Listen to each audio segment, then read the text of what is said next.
विद्यार्थियों, आज का हमारा टॉपिक है अव्यय। हिंदी में शब्द दो प्रकार से होते हैं, विकारी शब्द और अविकारी शब्द।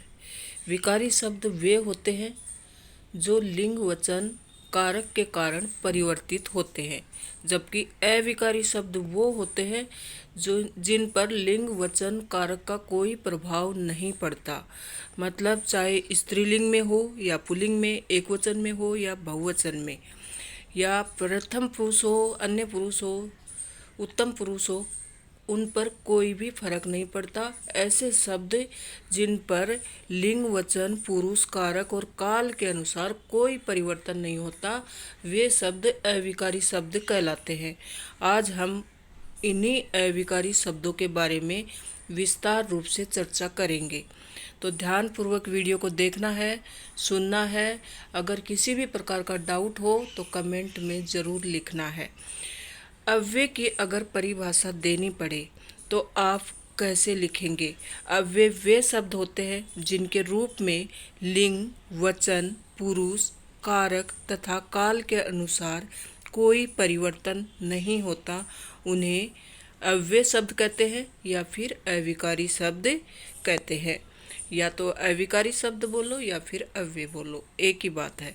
अभी आप सोचोगे कि अविकारी क्या है, तो एक होता है विकार। विकार मतलब परिवर्तन, चेंज।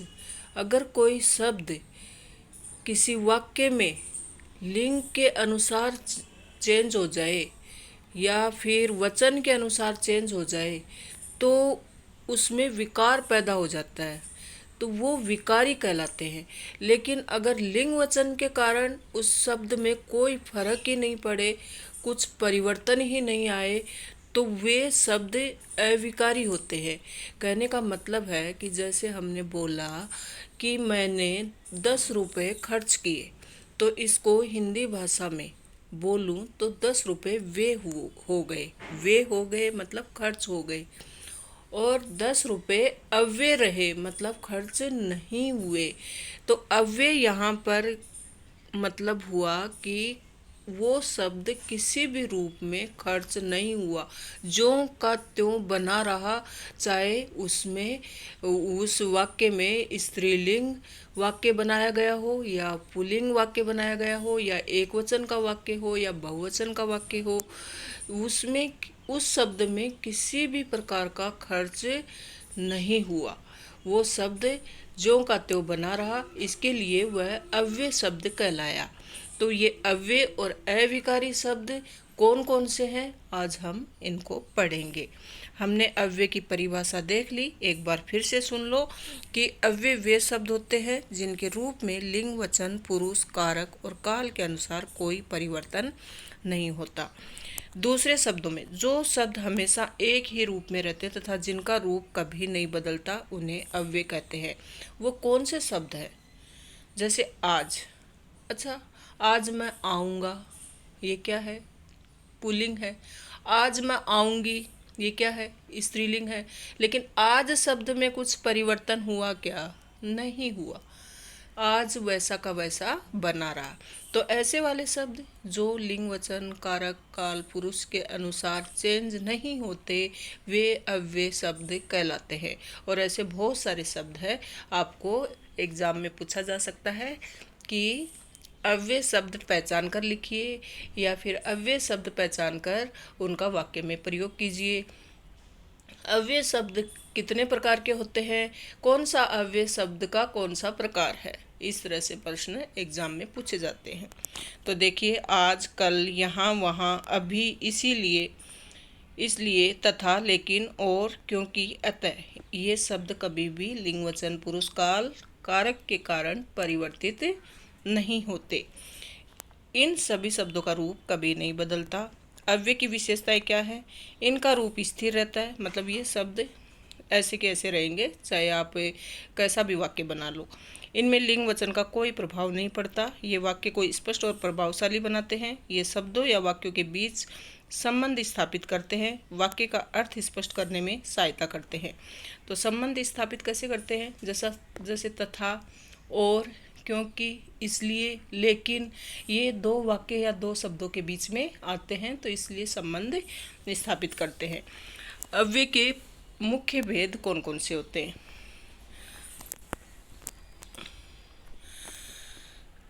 अव्यय 4 प्रकार के होते हैं। पहला है क्रिया विशेषण। क्रिया विशेषण क्या होता है? जो क्रिया, वे शब्द जो क्रिया की विशेषता बताते हैं। क्रिया वर्ड तो आपको पता होगा कि क्रिया किसे कहते हैं, मतलब करना, उठना, बैठना, चलना, फिरना, रोना, धोना, सब जितने भी कार्य हैं उनको क्रिया कहते हैं। तो क्रिया की जो विशेषता बताए उनको क्रिया विशेषण अव्यय कहते हैं। फिर संबंध बोधक, जो संबंध सूचक शब्द होते हैं, और, तथा, लेकिन, ये नहीं, संबंध बोधक कौन से होते हैं? जो संबंध स्थापित करे, जो, सो, की, ये वाले, का, के, की ओर, की तरफ, के चारों ओर, ये संबंध बोधक होते हैं। फिर समुच्चय बोधक, जो जोड़ने का काम करे। कौन कौन से? और, तथा, लेकिन, परंतु, इसलिए, ये सब समुच्चय बोधक होते हैं। विस्मयादि बोधक, जिसमें आश्चर्य का भाव छुपा हो, आश्चर्य, हर्ष, शोक, इस तरह के वाक्य और इस तरह के शब्द जिस वाक्य में आए उनको विस्मयादि बोधक अव्यय कहते हैं। तो सबसे पहले हम पढ़ेंगे क्रिया विशेषण।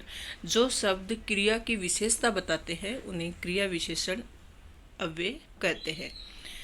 ये बताते हैं कि कार्य कैसे हुआ, कब हुआ, कहाँ हुआ, कितना हुआ। मतलब कार्य किस प्रकार से हुआ, वह धीरे धीरे चल रहा है। चलना यहाँ क्रिया है, लेकिन क्रिया की विशेषता क्या बताई गई? धीरे धीरे। अचानक बारिश आ गई, तो बारिश आना क्रिया है, लेकिन कैसे आई? अचानक। तो कार्य किस प्रकार से घटित हुआ वो यहाँ पर क्रिया विशेषण अव्यय में पता चलता है। राम धीरे चलता है, तो धीरे वर्ड जो है वह क्रिया की विशेषता बता रहा है, इसलिए क्रिया विशेषण अव्यय है। क्रिया विशेषण के भेद कौन कौन से हैं? अब देखो, क्रिया विशेषण में भी अलग अलग 4 प्रकार है। एक पहला है कालवाचक। काल आपको पता है कि समय का बोध करवाता है। तो जैसे आज, कल, अभी, पहले, बाद में, प्रतिदिन, हमेशा, ये ऐसे शब्द हैं जो समय का बोध करवाते हैं कि राम आज आएगा, सीता आज आएगी, मैं आज आऊँगी। तो इसमें आज जो वर्ड है वो चेंज नहीं हुआ, किसी भी रूप में चेंज नहीं हुआ, और साथ में ही समय का भी बोध करवा रहा है। तो इसके लिए ये कालवाचक क्रिया विशेषण हुआ। फिर कल, ये भी समय का बोध करवा रहा है। अभी, ये भी समय का बोध करवा रहा है। पहले, बाद में, प्रतिदिन, हमेशा, वह हमेशा विद्यालय जाता है, वह हमेशा मंदिर जाती है, वह हमेशा झगड़ा करता है। तो हमेशा वर्ड कभी भी चेंज नहीं होगा और साथ ही समय का बोध करवा रहा है, इसलिए कालवाचक क्रिया विशेषण है। फिर कभी, शीघ्र, तुरंत, इसके और उदाहरण है। वाक्य में प्रयोग देख लीजिए। मैं आज विद्यालय जाऊंगा, वह अभी आया है, हम प्रतिदिन पढ़ते हैं। तो आपको आएगा कि इसमें से अव्यय शब्द छांट कर लिखिए और उसका प्रकार बताइए। तो जैसे हम प्रतिदिन पढ़ते हैं, तो इसमें अव्यय शब्द है प्रतिदिन और कालवाचक क्रिया विशेषण अव्यय है। फिर दूसरा क्रिया विशेषण अव्यय है स्थानवाचक क्रिया विशेषण, जो स्थान, जगह का बोध करवाता है। यहाँ, वहाँ, ऊपर, नीचे, आगे, पीछे, बाहर, भीतर, दूर, पास। ये सारे उदाहरण ऐसे हैं जो जगह, स्थान का बोध करवाते हैं। इसके लिए इनको कहा जाएगा स्थानवाचक क्रिया विशेषण। वह बाहर गया। अब स्थानवाचक तो है, लेकिन साथ में क्रिया विशेषण क्यों है? क्योंकि साथ में क्रिया भी आ रही है, क्रिया की विशेषता बताई जा रही है कि वह गया। ठीक है, यहाँ पर क्रिया हो गई, लेकिन विशेषता क्या है? वह बाहर गया, तो स्थानवाचक क्रिया विशेषण है। पुस्तक ऊपर रखी है। अब रखी है ये तो क्रिया है, लेकिन ऊपर रखी है मतलब स्थानवाचक क्रिया विशेषण है। बच्चे अंदर बैठे हैं, बैठना क्रिया है, लेकिन अंदर क्या है? स्थान है। तो बच्चे कक्षा में बैठे हैं, तो कक्षा क्या है? स्थान है। रीतिवाचक क्रिया विशेषण। अब क्रिया विशेषण की एक और प्रकार है जो कार्य करने का तरीका बताते हैं। जैसे धीरे, तेज, सावधानी पूर्वक, अच्छी तरह, आराम से, तुरंत, चुपचाप, अचानक। तो मैंने शुरू में बताया, जैसे अचानक बारिश आ गई, मतलब कैसे बारिश कैसे आई, अचानक। कैसे पढ़ रहा है, कैसे चल रहा है, सावधानी पूर्वक। कैसे चल रहा है, तेज। कैसे बोलता है, धीरे, मतलब काम करने का ढंग किस प्रकार से हो रहा है, वो आता है रीतिवाचक। मतलब रीति का क्या, ढंग, तरीका। तो किस प्रकार से कोई कार्य हो रहा है वो होता है रीतिवाचक क्रिया विशेषण। तो इसमें ये सारे शब्द आएंगे। वह धीरे बोलता है, रीतिवाचक विशेषण है। धीरे बोलना मतलब रीति है, और बोलता है मतलब क्रिया है, तो रीतिवाचक क्रिया विशेषण। सैनिक साहस पूर्वक लड़े, तो साहस पूर्वक भी रीति है। वह बच्चा चुपचाप बैठा रहा, बैठना क्रिया है, तो चुपचाप रीति है। परिणामवाचक क्रिया विशेषण जो मात्रा या परिमाण बताते हैं, मतलब क्वांटिटी बताते हैं। जैसे बहुत, कम, अधिक, अत्यंत, काफ़ी, थोड़ा, पूरा, लगभग। कि आज बहुत बारिश हुई, तो मतलब क्वांटिटी में हुई, मतलब बहुत ज़्यादा हुई। बहुत लोग आए, तो बहुत सारे लोग आए। और अधिक भीड़ जमा थी। काफ़ी बड़ा पहाड़ था, तो मतलब थोड़ा चावल लाओ। जो मापने तोलने के रूप में आए उनको परिमाणवाचक क्रिया विशेषण कहते हैं। वह बहुत पढ़ता है, मतलब पता नहीं कितना पढ़ता है, लेकिन बहुत पढ़ता है। मेरे पास थोड़ा समय है, पता नहीं कितना है, लेकिन थोड़ा समय है। पानी काफ़ी है, इस तरह से। फिर कारणवाचक क्रिया विशेषण जो कारण बताते हैं, इसलिए आता है इस कारण, फलस्वरूप। अभी हमने क्रिया विशेषण के भेद पढ़ लिए। मतलब जो अव्यय के प्रकार हैं 4, क्रिया विशेषण अव्यय, संबंध बोधक, समुच्चय बोधक और अंत वाला विस्मयादि बोधक। तो इन चारों में से सबसे पहले हमने क्रिया विशेषण पढ़ा, और क्रिया विशेषण के भी 4 भेद हमने पढ़ लिए। कालवाचक, स्थानवाचक, रीतिवाचक और परिमाणवाचक। अब है दूसरा अव्यय, कौन सा, संबंध बोधक अव्यय। जो शब्द, संज्ञा या सर्वनाम का संबंध दूसरे शब्द से बताते हैं उन्हें संबंध बोधक अव्यय कहते हैं। मतलब जो संबंध बताए आपस में संज्ञा और सर्वनाम का, उन्हें संबंध बोधक अव्यय कहते हैं। तो जैसे राम के लिए चाय लाया, तो राम यहाँ संज्ञा है और चाय यहाँ संज्ञा है, और के लिए राम और चाय के बीच में संबंध बता रहा है। फिर के साथ, मैं मीना के साथ मंदिर जा रही हूँ, तो मैं और मीना दोनों संज्ञा है, और के साथ इसमें अव्यय शब्द का प्रयोग हुआ है, तो ये संबंध बता रहे हैं।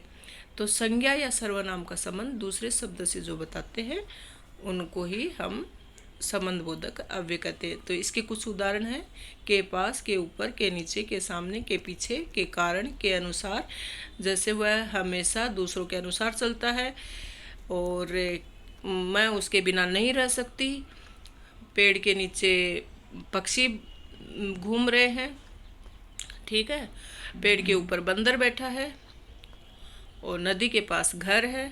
तो इस तरह से एक संज्ञा का दूसरी संज्ञा या सर्वनाम के साथ जो संबंध स्थापित होता है उसे संबंध बोधक अव्यय कहा जाता है। इसके कुछ उदाहरण हैं, जैसे राम के साथ मोहन आया, तो के साथ के इस शब्द के प्रयोग से राम और मोहन के बीच संबंध स्थापित हुआ। वह मेरे पास बैठा है, तो मेरे पास वह है और मेरे के बीच में संबंध स्थापित हुआ। पेड़ के नीचे गाय बैठी है, तो गाय और पेड़ के बीच में के नीचे आया तो संबंध स्थापित हुआ। फिर तीसरा अव्यय है समुच्चय बोधक अव्यय, जो दो शब्दों और वाक्य या वाक्यांश को जोड़ते हैं। दो शब्दों को, जैसे राम और श्याम, दो वाक्यों को कि राम बाहर गया क्योंकि उसको आज किसी से मिलना था। तो इस तरह से एक वाक्य का दूसरे वाक्य के साथ संबंध या एक शब्द का दूसरे शब्द के साथ संबंध समुच्चय बोधक अव्यय कहलाता है। और, तथा, एवं, लेकिन, परंतु, किंतु, अथवा, या, क्योंकि, इसलिए, यदि, तो, ताकि, ये जो शब्द है वो समुच्चय बोधक शब्द है जो वाक्य को या शब्दों को जोड़ने का काम करते हैं।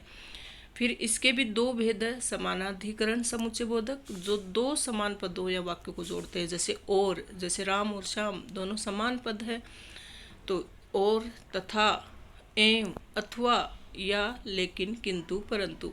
तो राम और श्याम मित्र हैं, मैं जाऊंगा लेकिन वह नहीं जाएगा, ये समानाधिकरण है। वेदीकरण क्या होता है? एक वाक्य को दूसरे पर आश्रित बनाते हैं। मैंने पढ़ाई किया इसलिए मैं पास हो गया, तो मैंने पढ़ाई किया, ये डिपेंड है, मैं पास हो गया इस पर डिपेंड है, मैंने पढ़ाई किया। तो इस तरह से एक वाक्य दूसरे पर जो डिपेंड दिखाया जाता है, निर्भर दिखाया जाता है, आश्रित दिखाया जाता है, वहाँ पर वेदीकरण समुच्चय बोधक होता है। इसके कुछ उदाहरण हैं, जैसे देखो, यदि तुम परिश्रम करोगे तो सफल हो जाओगे। तो यदि और तो जो है यहाँ पर समुच्चय बोधक है, पर वेदीकरण समुच्चय बोधक है, क्योंकि यदि से तो आश्रित है, एक दूसरे पर निर्भर है ये वाक्य। जैसे, वैसे, यद्यपि, तथापि, क्योंकि, इसलिए। ठीक है। यदि तुम पढ़ोगे तो सफल हो जाओगे, वह नहीं आया क्योंकि बीमार था। इस तरह के उदाहरण हैं। फिर विस्मयादि बोधक अव्यय, जो शब्द अचानक उत्पन्न होने वाले मनोभाव प्रकट करते हैं, जैसे अचानक खुशी होना, अचानक दुख होना, अचानक शोक होना, अचानक पीड़ा होना, आश्चर्य होना, ये जो शब्द हमें मिलते हैं तो समझ जाओ कि विस्मयादि बोधक है। जैसे मैं बोलूँ वाह, हे राम, अरे, छी, हाय, ऐसे वाले जो शब्द होते हैं जो विस्मय प्रकट करते हैं, हमारे मनोभाव अचानक से प्रकट हो जाते हैं, तो ऐसे शब्द कहलाते हैं क्या? विस्मयादि बोधक अव्यय। तो हर्ष वाले मतलब खुशी वाले शब्द कौन से? वाह, आहा, शाबाश, वाह तुमने बहुत अच्छा कार्य किया। फिर दुख वाले, जैसे शोक वाले, हाय, आ, ये ऐसे, हाय उसकी मृत्यु हो गई। फिर आश्चर्य वाले, अरे, ओ, क्या, और अरे तुम यहाँ कैसे आए। फिर घृणा वाले, छी, थू, छी ऐसा कार्य नहीं करना चाहिए। फिर चेतावनी वाले, सावधान, खबरदार, ऐसे वाले शब्द जैसे खबरदार, आगे मत बढ़ना। फिर संबोधन वाले कि जैसे किसी को बुलाना है तो अरे, ओ, ए, हे भगवान, इस तरह के शब्द। तो ये हुए आपके अविकारी शब्द। और मतलब विकारी और अविकारी में क्या फ़र्क होता है कि रूप परिवर्तन इसमें अव्यय में मतलब अविकारी में नहीं होता और विकारी में होता है। लिंग का प्रभाव इसमें नहीं पड़ता और विकारी शब्दों में पड़ता है। वचन का प्रभाव भी इसमें नहीं पड़ता और विकारी शब्दों में पड़ता है। कारक का प्रभाव भी नहीं पड़ता और इसमें विकारी शब्दों में पड़ता है। तो ये सब हमने महत्वपूर्ण शब्द, अलग अलग उदाहरण और अलग अलग प्रकार के माध्यम से पढ़ लिए। एक बार और फिर से रिपीट करवाती हूँ कि अव्यय शब्द वे होते हैं जिन पर लिंग, वचन, कारक, काल का कोई प्रभाव नहीं पड़ता। इस तरह से अव्यय शब्दों को 4 भागों में बांटा गया है। क्रिया विशेषण अव्यय, समुच्चय बोधक, संबंध बोधक और लास्ट वाला कौन सा पढ़ा था हमने? विस्मयादि बोधक। ठीक है। फिर जो है क्रिया विशेषण अव्यय वो भी 4 प्रकार से हैं: स्थानवाचक, कालवाचक, रीतिवाचक और परिमाणवाचक। फिर होते हैं समुच्चय बोधक, उसमें भी समानाधिकरण है और वेदीकरण है। समानाधिकरण 2 समान शब्दों को जोड़ते हैं जैसे राम और श्याम, और वेदीकरण एक दूसरे पर आश्रित होने वाले वाक्य होते हैं जैसे यदि परिश्रम करोगे तो सफल हो जाओगे। तो इस तरह से फास्ट रिवीजन मैंने करवाया है। फिर संबंध सूचक होते हैं जो संज्ञा और सर्वनामों के बीच में संबंध स्थापित करते हैं। और अंतिम जो हमने पढ़ा वो विस्मयादिबोधक होते हैं जो आश्चर्य या हर्ष या शौक वाले शब्दों को प्रकट करते हैं। तो वे शब्द विस्मयादिबोधक अव्यय कहलाते हैं। किसी भी प्रकार का अगर इसमें डाउट हो तो आप कमेंट में ज़रूर लिखें। इसके आगे वाला वीडियो आपको कौन सा चाहिए वो भी ज़रूर लिखें। Thank you so much.